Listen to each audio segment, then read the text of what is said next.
You're listening to Soap Dirt, the latest in television entertainment news. Hey there, CBS Soap fans. It is Soap Dirt on YouTube, and we have got your Young and the Restless comings and goings for the week of May 29th through June 2nd. There are 3 big returns and 1 big exit, but with someone that is promised to come back again soon. We will dig into this in just a second, but if you haven't already, reach down, click that subscribe button so you don't miss any of our Young and the Restless spoilers, casting news, everything you need to know about your favorite CBS soap. Now, the very first return we want to talk about is Linden Ashby as Cameron Kirsten. If you do not remember that name, that's okay. He was only on the show for about a year, and it was, 2 decades ago. It was a long time ago, but you are about to learn all about this guy. I'm sure that Nick Newman and Sharon Newman are going to be recollecting some of the horrors of his run on YNR. The first thing to know is that Cameron Kirsten is played by Linden Ashby. That is the real-life husband of Susan Walters, who plays Diane Jenkins. So it will be interesting to see. There really shouldn't be any overlap between Diane and this guy Cameron, given whose orbits they are each in on the CBS soap. But it sure would be fun to see the real-life husband and wife in the same room. We suspected for a while that Linden Ashby was going to be returning as Cameron because of the hints that they dropped about a blast from her past. And then once we saw the champagne bottle, all the writers over here in the Soap Dirt writers room were like, yep, that's Cameron. Because Sharon bashed him in the head with a champagne bottle, a bottle of Champers that looks just like the one that this creep gifted her. And then she hoisted him into a dumpster and left him for dead. But that was later in their stormy interactions and relationship. How Cameron Kirsten first came to be on Young and the Restless is that Sharon was seeing Nick back in the day, and she kissed Victor, and it upset and confused her, so she ran out of town. She ran to Denver, Colorado, and for some bizarre reason hopped in bed with this handsome guy, Cameron. Then she decided to go back to Genoa City and deal with what was going on in her life. The problem was Cameron was then obsessed with her and followed. And he kept threatening to tell Nick about her sleeping with him, about her kissing Victor, because it looks like she had opened up to him. And unfortunately, Sharon let him keep gaslighting and leveraging her. Meanwhile, he was getting more dangerous. He assaulted her. I think he tried to rape her. I'm trying to remember. Of course, like I said, he was on for a year, and it was a long time ago. But he was unhinged and unhealthily obsessed with Sharon, and that was back when she was involved with Nick. So Nick was front and center in that storyline, and he's going to be front and center in this storyline. After Sharon attacked Cameron and left him for dead in a dumpster, of course, he crawled his way out, and he killed Frank Barrett, who's the biological dad of Mariah and Cassie Newman. And I think he stashed Frank's body like in a sewer or something, but with evidence on him to implicate Sharon in his murder. That was to paint Sharon in a corner and make her desperate. And then Cameron was able to come and say, hey, I got this private jet. I'm going to get you out of the country and get you away from this mess. Nick didn't trust the guy with Sharon, and he stowed away on the plane. The upshot was there was a big fight on the plane after Sharon tried to jump out and commit suicide because she was so distraught over the idea of going to prison over Frank's murder. And then Nick and Cameron had this big showdown. All 3 of them wound up going out of the plane in parachutes. They landed in a cornfield. Sharon and Nick tied up Cameron Kirsten, and they called the cops, and he was hauled away for all of his foul deeds.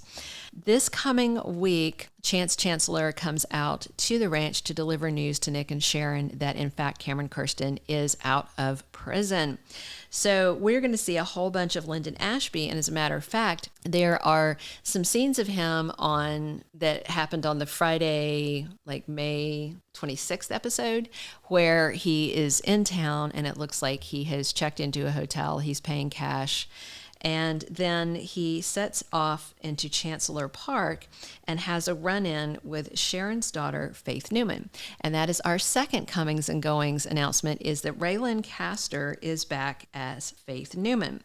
And Faith came along after Cameron was in Sharon's life, so she probably has no idea who he is. She may not have ever heard his name, and so she's got no reason to be on her guard other than this grown-up scruffy dude that she doesn't know approaches her in the park.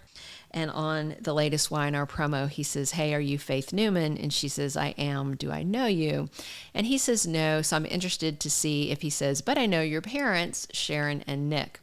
We'll have to wait and see if Cameron makes a grab for her, that if he is doing criminal things right off the bat.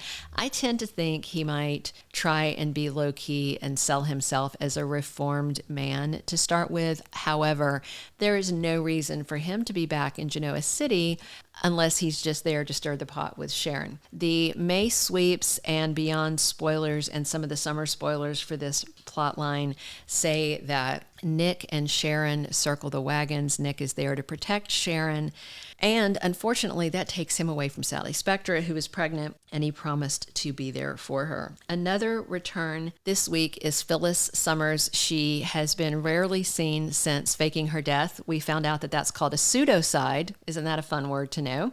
When you fake your murder, pseudocide.